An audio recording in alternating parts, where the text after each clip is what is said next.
ప్రతి ఉమ్మడి జిల్లాలలో స్కిల్ యూనివర్సిటీ ఏర్పాటు, మెగా డిఎస్ఏ ద్వారా టీచర్ల భర్తీకి చర్యలు తీసుకోవాలన్న రేవంత్.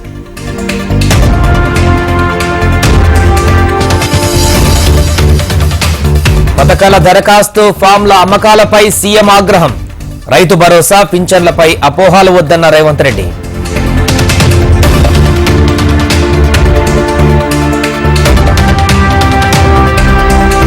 గత ప్రభుత్వం ప్రతి శాఖను అప్పట్లో ముంచిందన్న భట్టి, 80 కొత్త బస్సులను ప్రారంభించిన మంత్రి పొన్నం.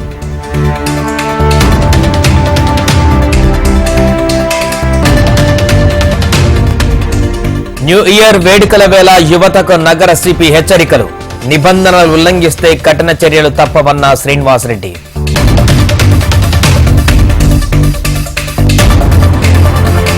గవర్నర్ గా సంతోషంగా ఉన్న రాజీనామా వార్తలను ఖండించిన తమిళిసై.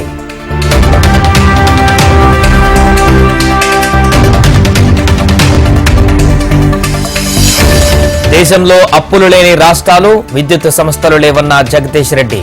కాలయాపన కోసమే దరఖాస్తుల స్వీకరణ అన్న ఎమ్మెల్సీ కవిత.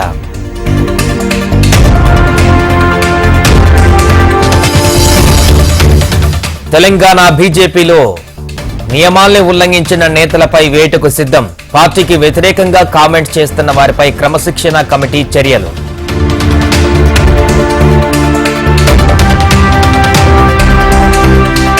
నూతన సంవత్సర వేడుకల దృష్ట్యా మెట్రో రైలు సమయం పొడిగింపు, ఈ రోజు అర్ధరాత్రి 12:15 ఆయా స్థానాలలో చివరి ట్రైన్.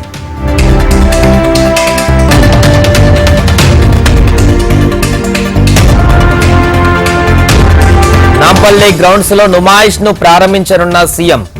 రేపటి నుంచి ఫిబ్రవరి 15 వరకు అలరించనున్న ఎగ్జిబిషన్.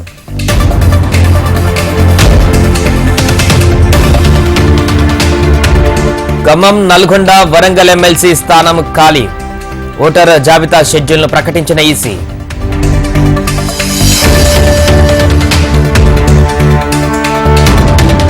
అగ్రిగోల్డ్ బాధితులకు న్యాయం చేయాలని సీఎం జగన్ కు లోకేష్ లేఖ. అగ్రిగోల్డ్ ఆస్తులు ఎందుకు అటాచ్ చేయలేదని లోకేష్ ప్రశ్న.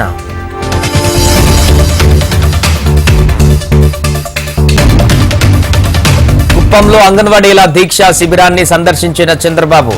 తమ ప్రభుత్వం రాగానే సమస్యలు పరిష్కరిస్తామని హామీ.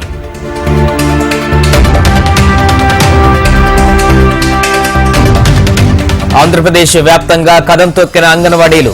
19వ రోజు మంత్రుల ఇళ్ల ముట్టడికి యత్నం.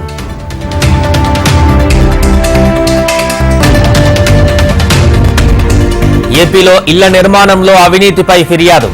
జగన్ సర్కార్పై ప్రధాని మోడీకి పవన్ లేఖ.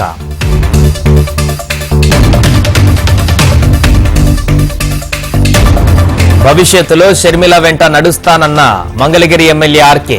వైసీపీలో పొమ్మనలేక పొగబెట్టారని ఆవేదన.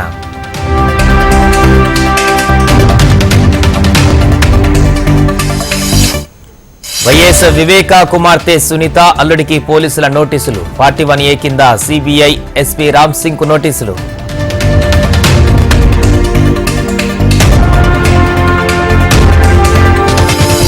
అయోధ్య రామ మందిరాన్ని దేశ చిత్రపటంలో నిలబెడతానన్న మోడీ. స్వచ్ఛ నగరంగా తీర్చిదిద్దుతామని అయోధ్య వాసులంతా సంకల్పం తీసుకోవాలని మోడీ విజ్ఞప్తి.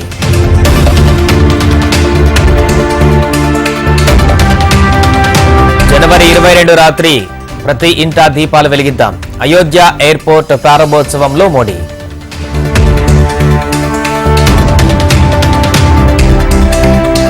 కేంద్ర ప్రభుత్వ విధానాలను ప్రశ్నించిన రాహుల్ గాంధీ. రైల్వే స్టేషన్లలో సెల్ఫీ బూతుల ఏర్పాటుపై సర్వత్రా విమర్శలు.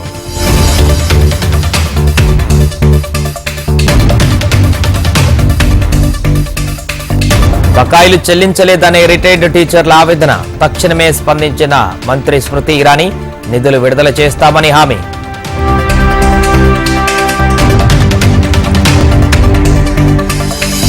మయన్మార్లోని సైనిక శిబిరాలపైన సాయుధ బృందాల దాడి. అక్కడి నుంచి పారిపోయి వచ్చిన 151 మందికి అస్సాం రైఫిల్స్ షెల్టర్స్.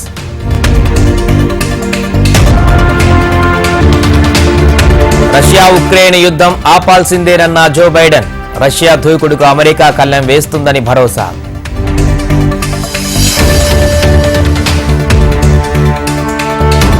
పాక్ సార్వత్రిక ఎన్నికలలో మాజీ ప్రధాని ఇమ్రాన్ ఖాన్ కు షాక్. దాఖలు చేసిన 2 నామినేషన్లను తిరస్కరించిన ఎన్నికల సంఘం.